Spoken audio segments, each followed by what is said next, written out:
You're watching the Metaphysical Mentor podcast with Michael Philpott.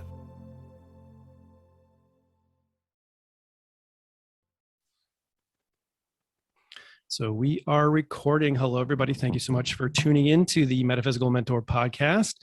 I have an amazing guest today, and we're going to be talking about one of my favorite subjects. I love this subject, past life regression and past life therapy. I think it's phenomenal. Joanne, how are you, my friend? I'm great. Thank you so much, Michael. It's good to be with you. Oh, thank you so much. Yeah, this is an amazing topic. And I've never had past life regression, but I had a past life reading before. And it was so illuminating and so fascinating about that. So how did you get involved in past life regression therapy?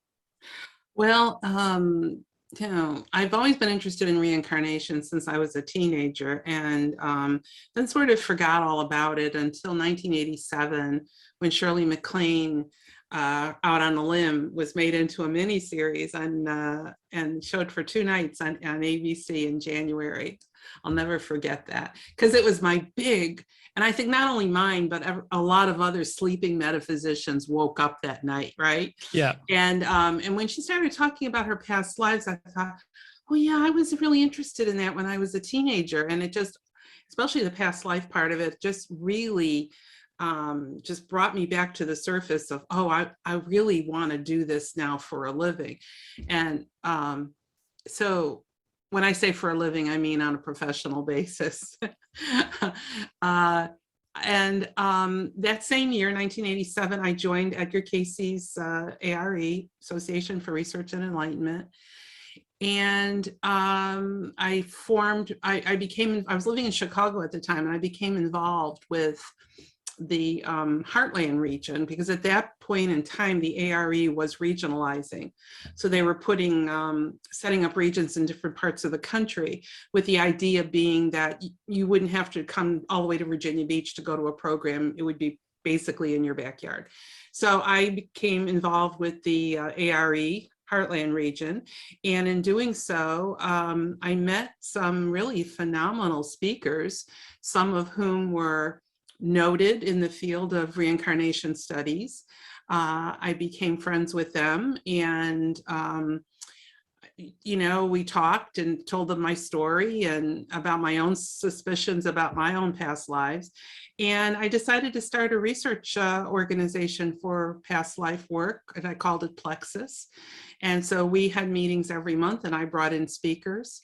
And in that way, I was widening my circle. At this point in time, I wasn't doing regression therapy at all. I saw myself as a writer. As a matter of fact, on my website, I identify myself as a reporter for the universe.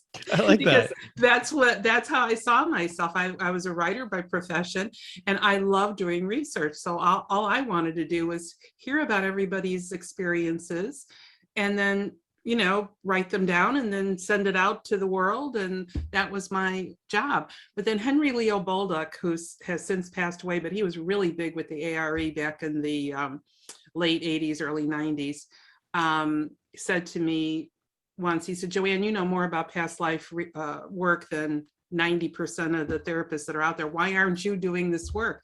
I said, nah, I'm a reporter for the universe. I don't do this work. And he badgered me and badgered me and badgered me. Finally, I said, okay, all right already, Henry. So I got my hypnotherapy certification through the Eastern Institute of Hypnosis. And then many years later, I got my master's in Transpersonal Studies and my spiritual mentor certification through Atlantic University, which is, as you know, maybe it's part of ARE. Yeah. And so I have been doing this work now for over 30 years, and it has just been a real passion of mine, and one of the most humbling experiences I have ever had in terms of the impact that it has on other people. Yeah, I mean, it is so profoundly impactful. Like, it's amazing the work that can be accomplished during that. And yeah, I could definitely see the passion. Definitely, I've seen so many of your interviews, and I was just going, wow, like this girl knows what she's talking about. And you can really tell. And it's like, maybe she had a past life doing this in a past life. which is, one of the things I wanted to talk about your own past life. But yeah, I remember that Shirley MacLaine thing because that's how I got introduced to past life. And we used to joke about it all the time. And one of the running jokes is like somebody was being an idiot and we'd say, oh, why is this thing happening to me? And we would always say, because you're an asshole in a past life. That was our running joke around the house. And it was because of Shirley MacLaine. We saw the video, but also her book came out and everybody was like, you had two sides of it. One people that, Oh yeah. oh, this is awesome. I believe in this 100%. And then Yeah. she's like, oh, she's a whack job. Like she's Yeah. crazy. Yeah. She She took a smoked lot way of too much. heat. Yeah, Yeah. she took a lot of heat for that. I Yeah. remember that. And it almost like killed her career, but she seemed to bounce through it. And Well, she did such a service though to so many people. yeah. And I just admire her for that tremendously. Yeah. And, it's so interesting. I know you talked about on your website about the strength and the wisdom of past lives and how important it is. So why would somebody come to see you for past life regression? What were some of the reasons maybe somebody would come visit you? I will tell you, Michael, the number one reason that I get from people is that they don't know why they're here. Yeah. Why, I don't know why I'm here. I don't know what I'm supposed to be doing. I don't know what my soul's mission is. So that's one thing. Some of them are just curious. They've read about it and they're just curious about it.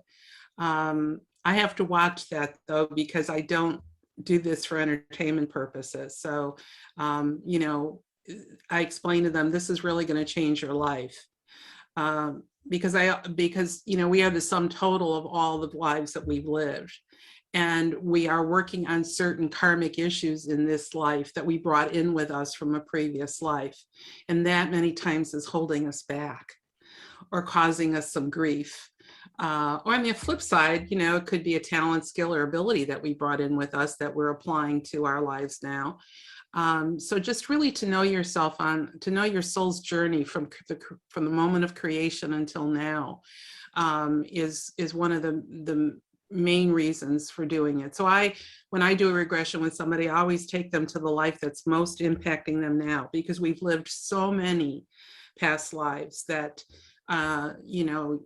it would be impossible to just pick one in a conscious state. So I ask the soul, what are they working on? Where did this all start? Where is the origin of this issue? Some of them have relationship issues. Some of them have health issues. I did a whole research project around chronic health conditions to trace it to whether it was from a previous lifetime or not.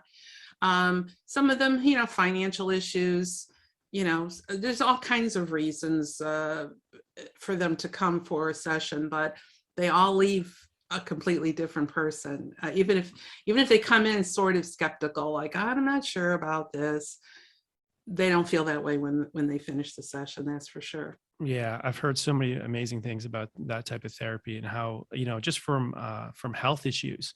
I know so many people go for certain health issues and how it can be alleviated or just brought to the surface, because it's so amazing how everything gets stored in that subconscious mind. When you bring it to the subconscious mind, you have that awareness of what's going on. Then you go, oh, okay, that makes sense. Now it makes sense. Mm-hmm. Yeah, that aha moment. And Yeah. that in itself could be liberating in itself and healing. Very healing indeed. That's why I did that. I heard Dr. Norm Shealy at a medical intuition conference at the ARE one year. And the first thing he said when he came out on the stage was that he believes that all chronic conditions can be traced to a previous life. And I thought, whoa, this is a medical doctor making this statement. It got me so excited because my goal always has been to try to mainstream past life regression work, not to make it, people think of it as woo-woo, or people think of it as something that's against their religious beliefs or whatever, predisposed belief they're into. And so when a medical doctor makes a statement like that, just like when Dr. Brian Weiss came out with all of his work, I mean, that really lent a lot of credibility to this topic. And I think it opened it up to a lot more people than previously had been done. Yeah. I remember his book too. Is it Many Lives, Many Masters? Many Masters, right. Yeah. Right. That's a fantastic book. Yeah. It's so profound how just having that. So when you're with your study and research with chronic illness, how, once you get that awareness of the illness, let's say, obviously you abused the body in a past life, and this is Mhm. the condition that's showing up in this life. So by just understanding that this is the karmic lesson, or this is what's happening because of the body, that you treated it badly in a past life, this is the result. How much just knowing that will to start the healing process, or does something sometimes spontaneously heal because the just understanding of what the disease is and where it came from? Have you found it? Exactly, exactly. I think out of the 50 people in my research project, over 30% had a spontaneous healing, which meant that the Really? condition just disappeared after the regression, right? Wow. Yeah, and another 30 something percent um, had a shift in their perspective about it. Because sometimes just knowing what its origin is will give you a different perspective, and that perspective, as you said, can be a healing as well. So I have case after case after case in which this happened. And it was just amazing to me when they were able to tie in what happened in that past life with what was going on in this life. It made perfect sense to them, and that released a lot of the whole reason for the karma in the first place. You know, once you understood where it came from, you didn't need it anymore to remind you about it. And so many people were able to just release it. I had one woman who, her husband called me and wanted her to be a part of my project. My project was finished at the time that he called me. She was a 71-year-old psychiatric nurse, and she was having night terrors every night. And she thought that she had been in the Holocaust. And so I regressed her. She was not in the Holocaust. She was a good 10 years before that. But the conditions she was living in England were similar to what she would have experienced had she been in the Holocaust. So she Wow. was, she had no clothes. She was being abused sexually and physically, no food. I mean, it was just a horrendous, horrendous lifetime. And when we uncovered that, and she knew it wasn't, oh, it's not from the Holocaust, it's from this life in Bristol, England that I had in the 1930s. Um, that was the last of her night terrors. Her husband called. I saw the two of them at the book launch. Uh, that book has all the data. It's Karma Can Be a Real Pain. That's the name of that book. When I had the book launch, the two of them came, and he had tears in his eyes, and he says, I just have to thank you. My wife has not had a night terror since your Wow. session with her. That's how powerful this is. Now, I don't want to mislead your audience into thinking this happens all the time. It doesn't happen all the time, but it happens often enough to give it a lot of credence. So I have seen it, time and time again, where they find out what the source was. We're able to do some healing work, forgiveness work, most of all, and then let it go. Yeah, I heard like forgiveness is like one of the big underlying topics for so many, because from my understanding, and again, that's why I have you on here to kind of correct me if my knowledge is a little off, but forgiveness, because we usually incarnate again with a lot of similar souls, Same and souls, a right? lot of same souls, and we have to, like, certain patterns that we have to repeat, or we have to kind of heal with these same people or same souls. So that process of forgiving somebody in the past and they created this lifetime so you can forgive them from a past deed, but you have a lot of the same similar circumstances as the last life. Yeah, but the other thing they have to remember is that they set it up that way. Okay, yeah.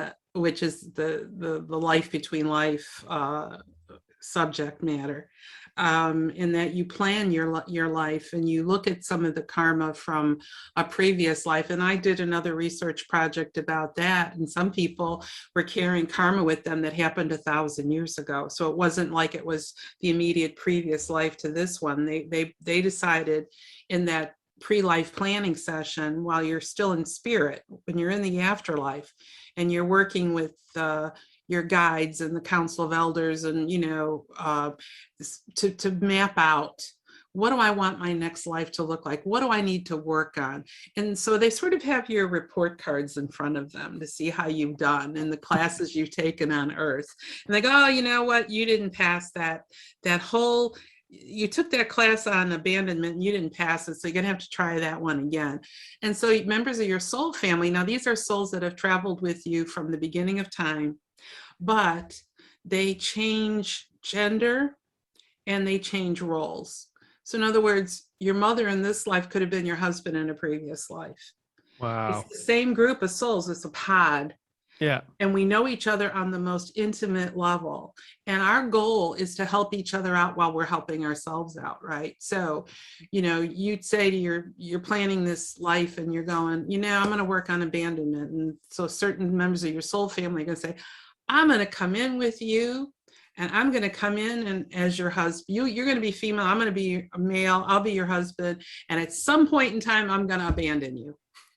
Why? Because because they're bringing that issue that you said you wanted to work on to the surface, right? Yeah. Because they're putting it in your face so that you can work. And now that doesn't, I'm not saying, oh, that gives them a clean slate and that it's okay for them to be abusive of you. No, not by any means. But they're helping you and they're doing it out of love, believe it or not. I mean, it's hard to believe when you're in the middle of, Yeah, your muck. Yeah.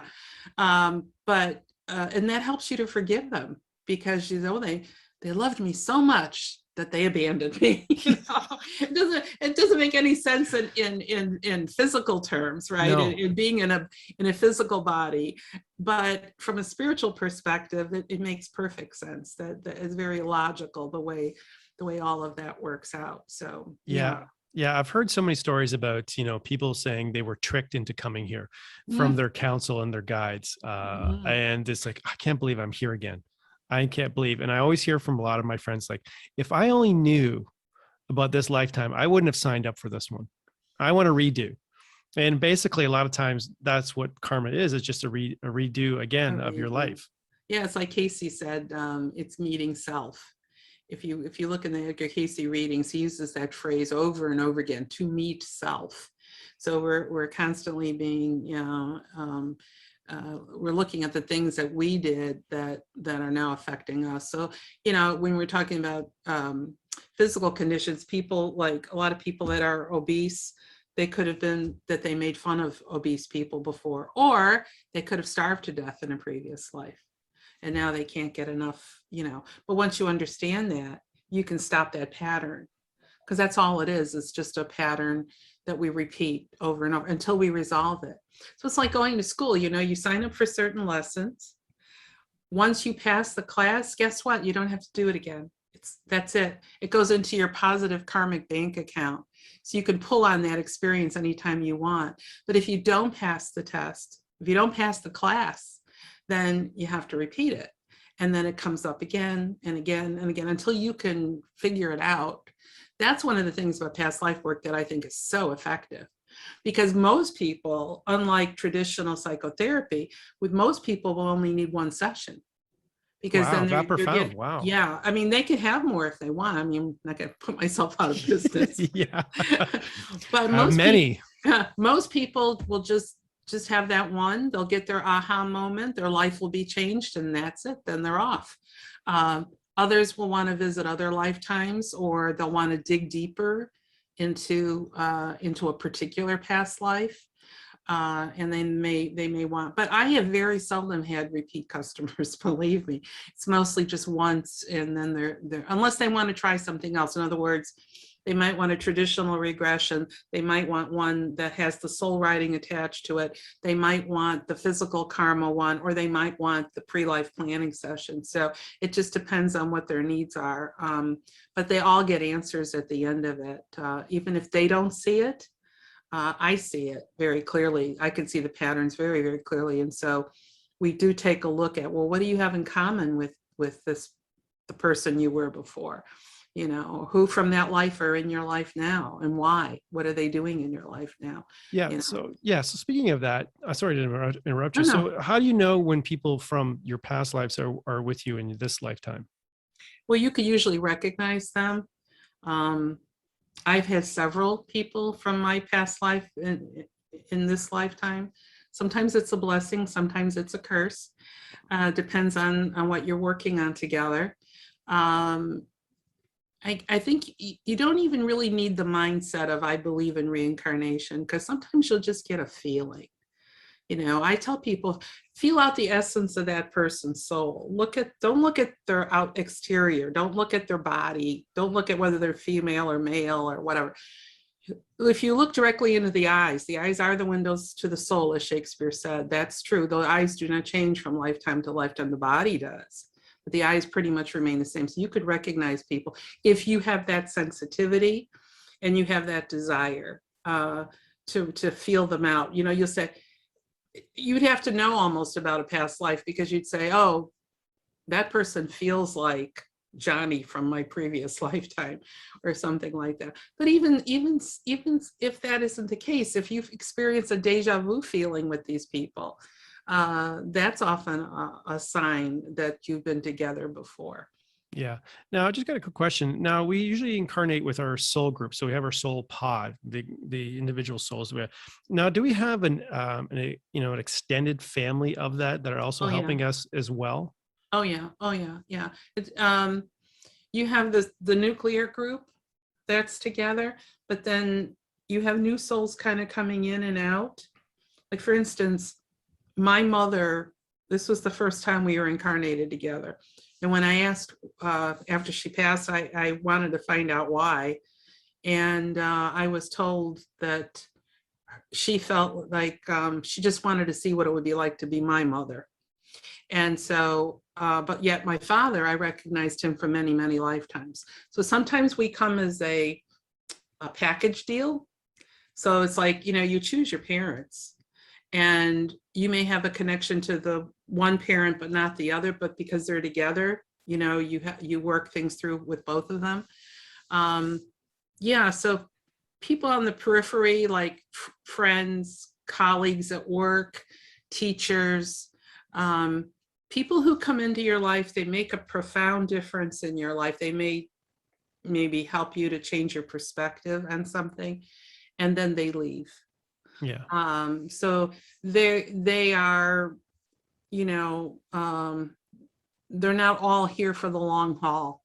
Some of them just come in and out, do what they need to do, help you, however they need to help you. And then because they have work on their own soul's growth as well. So you're playing a role in their life, they're playing a role in your life. When the role is over, sometimes, they exit, and then new souls come in. New souls come in and all of that. Is it constantly evolving too as well? I know there's a lot of talk about free will and choice. We definitely choose a lot of the experiences, which is, for a lot of us, we're like painfully going, oh, really? I chose this? Like, come on, like, why would the hell would I choose this? This is terrible. But a lot of it is choice. But so how much is taken into account our free will and choice when we've done all this planning? We set up this circumstances, we choose the parents, unfortunately. But a lot of times, how does free will kind of move into this? Well, I'll give you a really good example. Yeah, please do. It's from my last book, Edgar Cayce and the Unfulfilled Destiny of Thomas Jefferson Reborn. Cayce did a reading on a 2-day-old baby boy in June of 1936, and said that soul that was in that baby had been Thomas Jefferson and Alexander the Great. What? 2 famous past lives, right? And one soul, this like a 2-year-old baby. 2-day-old baby. 2-day-old baby. 2-day-old baby. Oh, right. wow. And so in the reading, he told his parents that this soul could do for the world what Thomas Jefferson did for this country. Now lay that on a 2-day-old baby. Jeez, I mean, even their parents, like, just hearing that. Yeah, and Cayce gave his parents very specific directions on how to raise this child in order for that soul to be able to do what he said he could do. They chose to ignore all of Cayce's recommendations. Wow. And all the readings, they just ignored them. And consequently, the choices that his parents made put this child on a completely different track, different trajectory than what Mr. Cayce had predicted for him. And so there's a very massive case of free will. So because he couldn't make those decisions himself. Mr. Casey died when TJ was 8.5 years old. Oh, really? Wow. But for those first 8.5 years, he was mostly at the Casey compound, at the Casey home. And Mr. Casey was tutoring him. Wow. What a They tutor go that out would on, be. really, what child gets that kind of an education? Oh my You God. know, they'd go out on the pier fishing, and Mr. Casey would talk to him about reincarnation. He talked to him about karma. He would talk to him about how to read auras. And TJ, some of the things he saw as a child growing up in the Casey home were absolutely astounding. Now, he thought that was normal, that all kids lived that way. And of course, he found out that he did. Now, Yeah. Casey said he was going to give TJ a second life reading when he was 13 years old, but Mr. Casey died prematurely. And I say prematurely because I just wish we had him a little longer than we did. Yeah, I hear you. And so he didn't get that second reading, and he was kind of tossed from pillar to post, and did not fulfill the reading.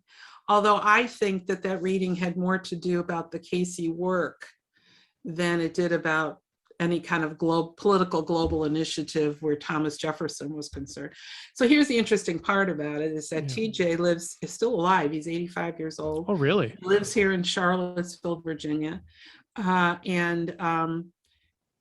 which is Thomas Jefferson's home, by the way, for those historians out there who don't know that, or non-historians who don't know that.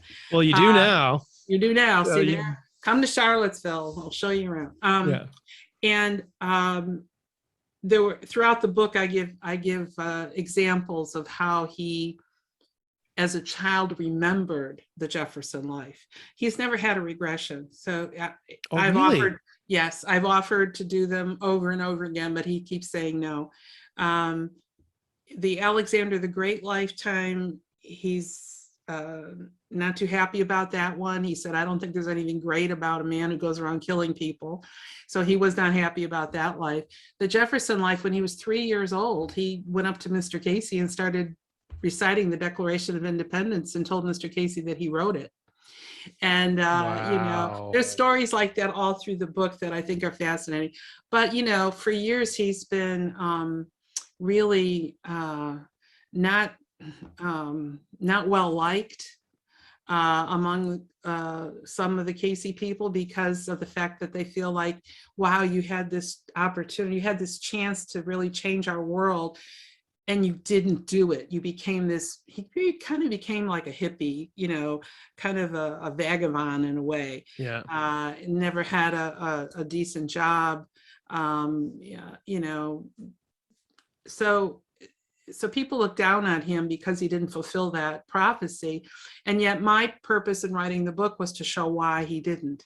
That there was free will involved in all of this. So, you know, here's a case where free will can make a massive difference in the outcome of a person's life and in the world. So yeah, that we can have all the plans we have in the world, you know, have it all in place. That's why I called the book, the book I wrote about the pre-life planning session, I called it, I Did It to Myself Again. Because so poignant. We do it to ourselves, you know. So it's like, you know, I know I'm laughing about it, but it's not funny when you're in the middle of it. Yeah, of course. And I mean, I have my own personal examples of that, but we all do. So, but yeah, free will is very much. And I told TJ many times, I said, you know, it was one thing to say, oh yeah, I was a kid and I couldn't make those decisions for myself. It's another thing when you turned 18.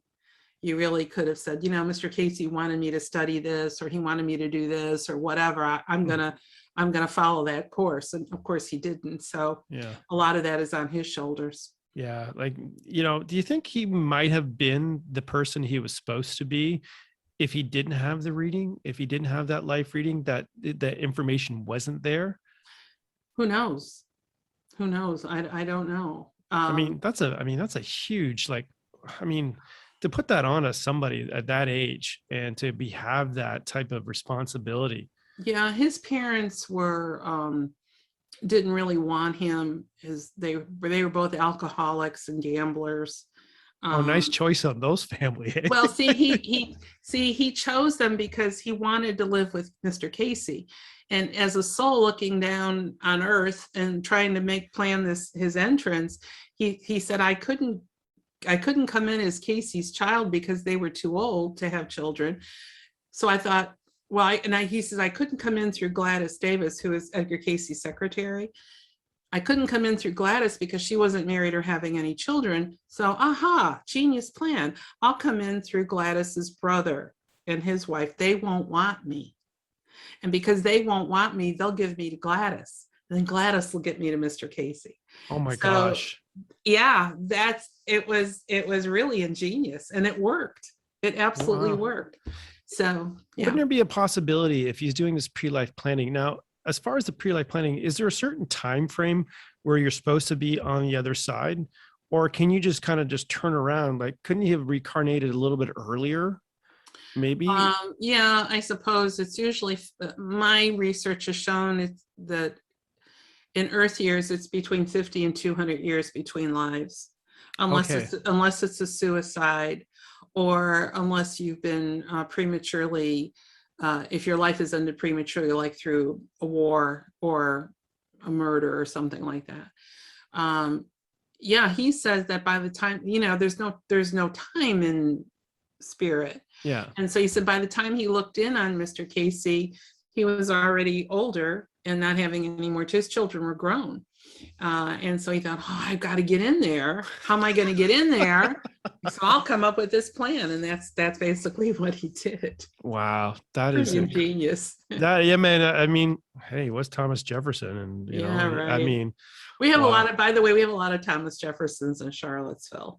Oh, yeah. So yeah, that's the thing about reincarnation, there's a lot of people who claim to be somebody famous.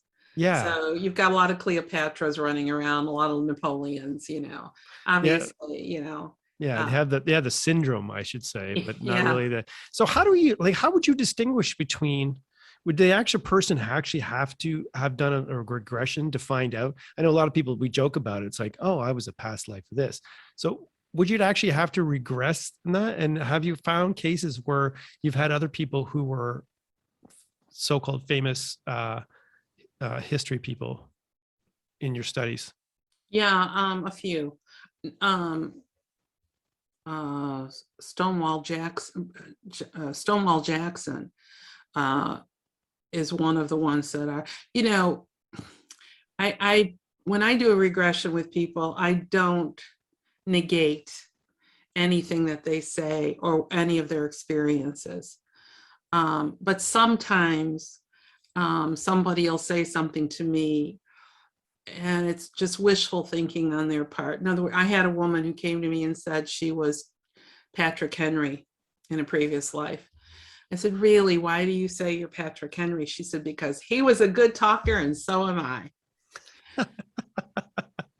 And just based on that alone, she convinced herself that she was Patrick Henry. Yeah. There's a lot more to it than that. Most people who truly were somebody famous are incredibly humble people. They don't go around bragging about it. They really don't. So I have not really met a lot of people that had famous past lives, but that doesn't mean that, all those souls who had a famous past life, they have to come back too. It's like Casey said, well, in some lives you've gained, the soul has gained, and in some lives it's lost. So it's like an up and down thing. It's not a straight trajectory up. So if you're somebody really famous in one past life, does not necessarily mean you're going to be somebody famous again and again and again. Even in Casey's case, he was Rata, that Egyptian priest, and then he became Bainbridge, the riverboat gambler. So we all have had maybe a brush against somebody famous. Like I'll tell people if they think they're Napoleon, I'll say, are you sitting atop the horse looking out at the crowd? Or are you in the crowd looking at a man on top of a horse? That's in, because sometimes if you've just been in the vicinity of somebody famous, you sort of take on that aura, and Oh, then it wow. becomes yours. You convince yourself. Regression is the best way to definitively say. Now, a lot of people have, you could do it through resonance. If you resonate to a certain time period, certain culture, certain music, if you put all those pieces together, you can do that without hypnosis. You could paint a psychological profile and it might match up with somebody that's famous, or you might be having dreams about that, or it may come in any sort of way. But I still feel that the best way is through regression, and be cautious about going to readers who will say to you, oh, in your past life you were so and so, because they're getting the info. I'm not sure where they're getting their information from, but in some cases it's coming in filtered. Yeah, of course. It's coming in through their consciousness as well. So that like Casey said, all answers lie within. So for me, the best source is your own soul, because your own soul's not going to lie to you. Exactly. It's going to tell you the good, the bad, and the ugly. Yeah, of course. And that's always about knowing thyself, right? It's always about going in. All the answers are within, Right. which is wow, that's a really fascinating story. Wow. Like, I mean, I'm just trying to think about that. Now, do you remember, I mean, obviously, you've probably done your own work on your past lives. Where are some of the two, I mean, you probably had, how many lives have you had? Do you remember how many lives you've had being here? No, I've been told I had 150, but I don't remember 150. I remember a handful of them only. Yeah. And some of them are, I choose not to talk about, and others, most people are just Jane Does and John Smiths. And, I remember a Native American life, which was quite beautiful. I remember a life sometime in early France. I remember actually a caveman type of life, and one in Jamestown, and another one in the 18th century later here in Virginia, which is why I moved to Virginia, chasing a past life. So those are just some, and I really believe that for a past life therapist to be worth his or her weight in gold, they should work on their own past lives. Oh yeah, I think that includes anybody who's a therapist or does any type of modalities. You got to make sure that you're healthy and healed first to fully understand what's going on with your patients.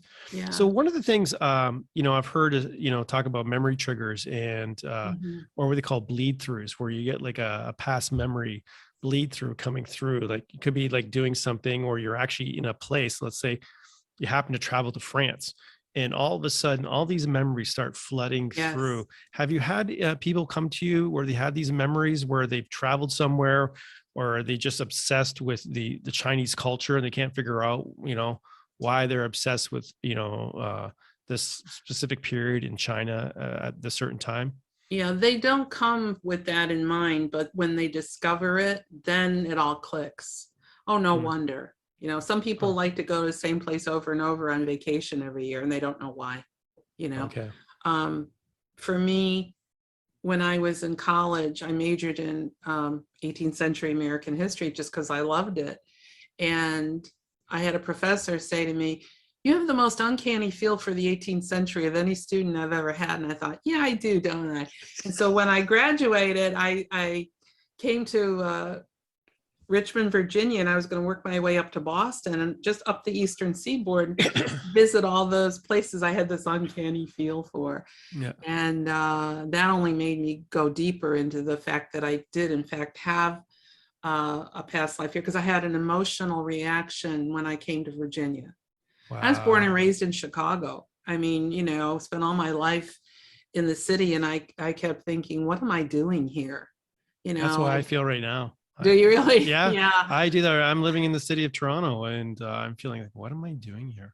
I know. I just so want to leave. Do you recommend people, if they kind of have an inkling about their past lives or something like that, do you have what do you think maybe you should go to one of those places to see if do you recommend that? Or do you think maybe you should kind of like, maybe not go there? You can, but be warned that it can be extremely emotional for you Okay. to do that.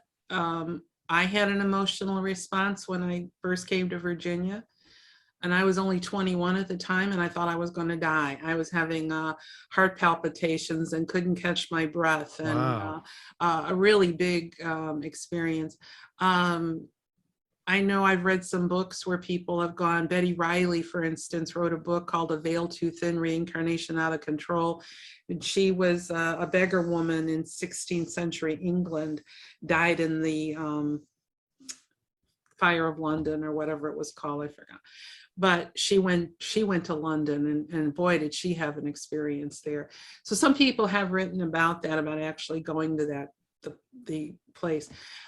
Because there are ley lines in the earth, and when the way it's been explained to me, I'm not an expert in this, is that we deposit our energy, emotional energy, into those ley lines, so that if by chance, so say that you were so distraught, you were just uh, just, I don't know how to explain it, you were just in grief, and you took a walk and you're crying, and all this energy, all this grief is pouring into the earth. If you by any chance in another lifetime, if you're sensitive to this, you walk across that that same area that you can actually pick that up. I did that. Wow. Really? And Eh? and you could re-experience that emotion and not know why. That's the thing about it. I don't know, why would I be sobbing? There's no reason for me to be sobbing. There's nothing here that would make me sad. I've never been here before. Well, yeah, you have, and you're picking up on that emotion that you left behind. So so it can be somewhat disconcerting if you're not prepared for it. But if it happens, then I would say, have a regression to get the details, to Okay. fill in the blanks, so that you can understand what happened then and how it's affecting you now. Yeah. Wow. Yeah. Another thing I was always interested too as well. Could you do a past life regression and somehow release a latent talent that you didn't have? I have not had anybody do that, but I suspect that yes, that's very possible.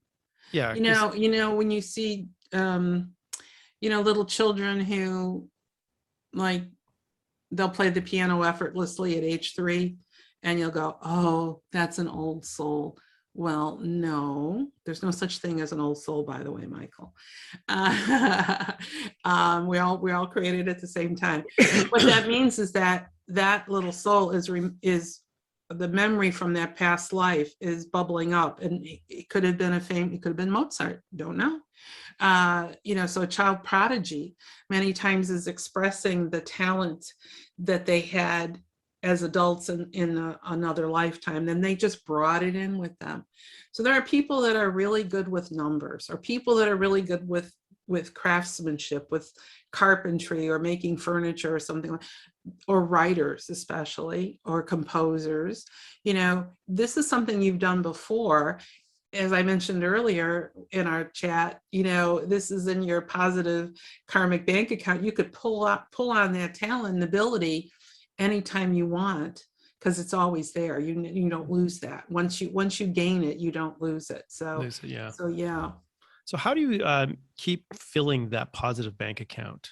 How do we keep doing, we want to make sure what, as we grow and develop as humans, part of the journey is learning and stuff like that. And, we've all done stupid stuff over the lifetimes and, to say it politely. So how do we make sure that we continue to fill that positive bank account? I mean, we're living in an age where it's just so nutty now, like it's just Yeah. craziness. So how would we basically, I'm not going to be and being part of this. I'm going to make sure that I take my own personal responsibility, my own soul's growth, and be it in a positive way and add to that bank account. So just in case I had to come back, that it's really full and I Yeah. don't have to worry about that kind of karmic, repeating some patterns again.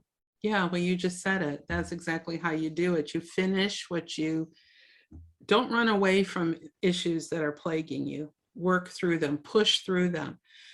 get them behind you, because once they're behind you, you don't have to deal with them again. Okay. If you learn a skill or ability in this lifetime, learn it to the max that you can. Be your best. Be the best you can be in this lifetime. If it's healing abilities that you have, but you're too afraid to pursue them. I have a lot of healers come to me and they're like, I know I'm supposed to be healing, but I can't do it. I just can't do it. Well, turns out that when we do the regression, they were persecuted when they were healers. They were either tortured or they were killed. And when we do the regression, you can see them that they're like, if they're in the forest gathering herbs, they're always looking over their shoulder because they're afraid somebody's going to grab them, and then chop off their head or burn them at the stake or something. That subconscious memory is affecting them today, and they're not able to push through it in order to do the healing that they are so uniquely talented to do. That's a God-given divine gift that they have. But there's that block from that memory. I think pushing through those blocks, recognizing them as blocks, pushing through them, doing whatever healing and mostly forgiveness work that you can, forgiving yourself as well as others. Yes. That'll push that right into that positive bank account of yours, and you'll be able to next lifetime when you want to go do some healing, you'll be able to do it without even blinking an eye. Yeah, I know that's so important. I know myself, last couple of years with COVID and everything else, really made me kind of push out of my comfort zone. So I always keep saying that I came out of the psychic closet, and I used my psychic abilities off and on, but I never really kind of went out and said, hey, by the way, this is what I do. I talk to dead people. All right. That's kind of what I do. Yeah. And it was a struggle for the longest time. It was the longest time to say that I worked with spirit. But I had two, I'll talk, briefly about the two lives that I was aware of. A friend of mine did a reading for me. And one was, I was a priest in Sicily. And then the other one was, I was the surgeon in Chile who decided to leave the surgical practice to work on the ability for people to be healed using their minds. And I went to psychology.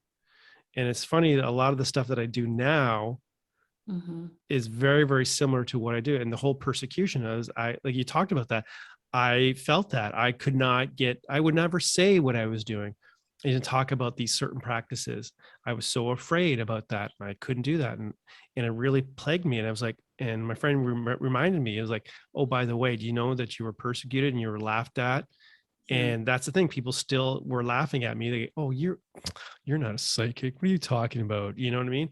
And that fear took me a long time. And it wasn't, until I had that kind of COVID push to kind of get like, hey, the universe is saying, hey, you want to do this? Do you want to do this? Let's push you towards it. And it was like, all right, let's shit or get off the pot and let's do it. Exactly. COVID did that to a lot of us, I think. Yeah.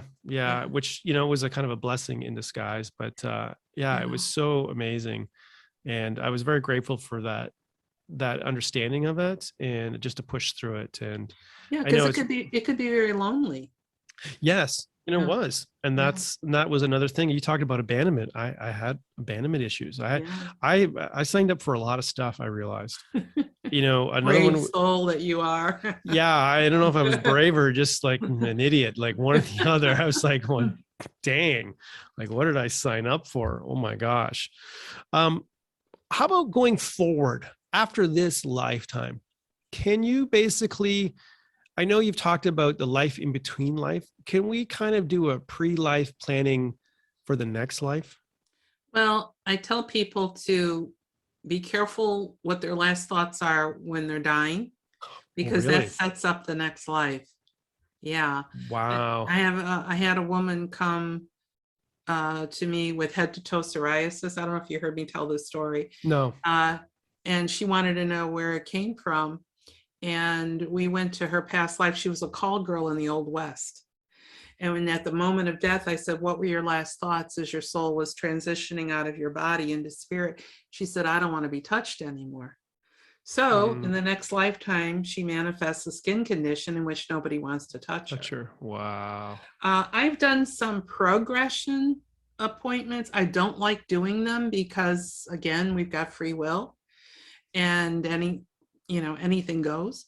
So I've only done a handful of those because most people don't ask for that. And like I said, I'd rather you dealt with the here and now, and you can work on your next life when you're in that pre-life planning session. But yeah, that's one of the things that I tell people: watch what you ask for at that moment. Not that all of us are going to remember. Oh, I remember I'm dying. Joanne said I better think about what I need to be in the next lifetime, because I've got mine's already ordered what I want. Yeah, I So, think yeah. I think we're all doing that now. It's like, okay, Yeah. I don't want to do this. Yeah. If I have to choose the same parents, can we just try and maybe change a little bit of my parents? Yeah. My Probably brothers. won't. Yeah. Yeah. Yeah. It just depends what's going on. Like, Yeah. oh my Yeah. gosh. Yeah. Yeah. I always find that, once you realize that you have more choice than being a victim, it really Yeah. played out. I know it's helped me a lot. Just to know that, why all this shit happened to me all the time. And that was one of the things I struggled with. There's so many things that happened in my life, there were some good points, but a lot of just crazy crap that happened in my life. And I always kind of figure out why Yeah. this was happening, and just through like that. So with a regression, it's basically you're doing a little bit of hypnotherapy, right? You're getting people back into that subconscious mind. Is that how it works? Yeah. Yeah. We do some guided imagery, a lot of relaxation, deep breathing. I relax one part of your body at a time. Say a prayer of protection, surround them with white light. Don't work with spirit without that. And then lead them through a rather long relaxation induction kind of period where I get them deeper and deeper and deeper. This is where most people have the problem of letting go. And so I work with them and use a visual of going into a forest, going across a bridge, and then on the other side of the bridge, they're in that lifetime again. So they're inhabiting that body. So then we take a look at identifying them in terms of what do they look like, what's their name, what year is it, where are they geographically on the planet. And then I have them scan that life, tell me the one thing that happened that was so significant, it made an imprint on their soul, and they brought it in with them. So that's where they find out what that karmic issue is. They tell me their story, stay with it as long as they want. Then we go to their death. And then the questions that I mentioned that I ask, what were your last thoughts as your soul left your body? Who from that life is in your life now and why? And then do you have any behavior patterns, or are there any parallels between your current life and that life? Because you need to make the connection between the two in order for you to get that aha moment. And so at that point, then if they decide that's it, they've had enough, then I'll bring them back to full consciousness. Some of them want to go deeper, and so we'll do the soul writing, which is a written form of meditation. And that usually fills in the blanks for them. And then they come back. If we do the physical karma, we do that a little differently. We start out with doing a body scan to find out if there's any birthmarks or sensitivity or discomfort in their current body, and make a note of that. Because, the birthmarks, Dr. Ian Stevenson did a big study on that, that birthmarks are often the sign of a past life wound. Oh, really? Of some sort, yeah. And so we scan for that. Then we do the traditional regression, but it's geared toward going to that life in which whatever a condition they're dealing with now first arose.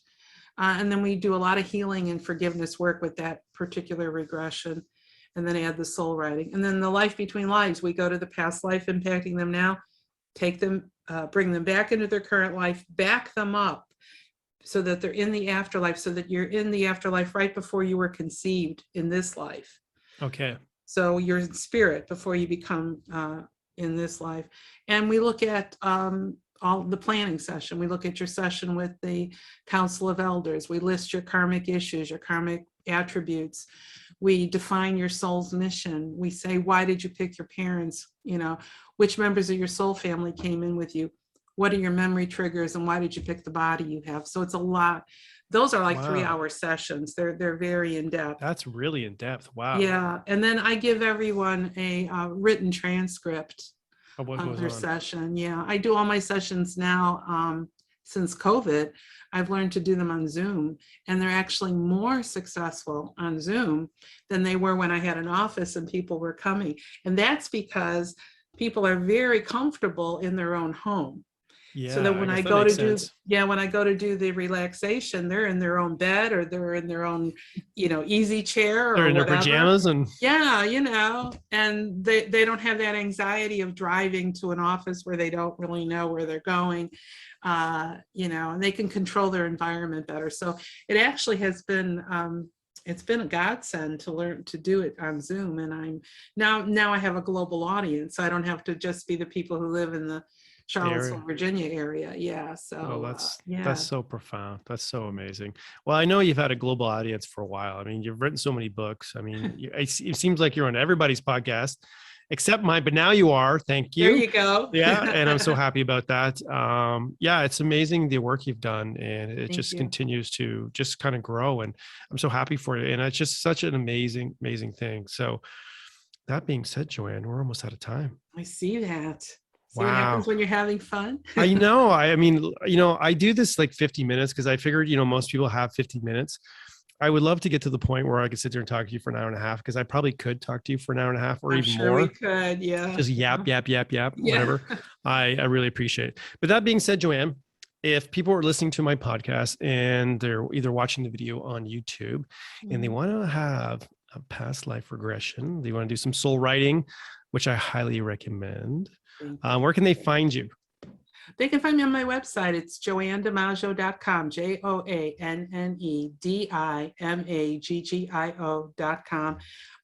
You can actually read about the different sessions that I offer, select one, and then go on my online calendar, pick a day and time that's convenient for you, and book it that way. Yeah. And I checked out the website and your prices are really reasonable for what you offer. Like Thank you. considering who you are and what you do, like, yeah, it's well worth it. And just knowing that information you're going to get is going to be life-changing. It's so amazing. But I'll have all that information below. So if you guys are watching this, or if you're listening, just check out the description below. Like I always say, just scroll down just a little bit on YouTube or on the podcast there, and I'll have Joanne's information there. So you can click on the website and find that. So that being said, Joanne, thank you so much. Thank you, Michael. I've enjoyed every moment of it. Thank you so much. Yeah, I love your energy. It was just absolutely beautiful. And I'm just going to close off the podcast. So this has been the Metaphysical Mentor podcast with Michael Philpott. Thank you so much for joining me, and goodbye for now.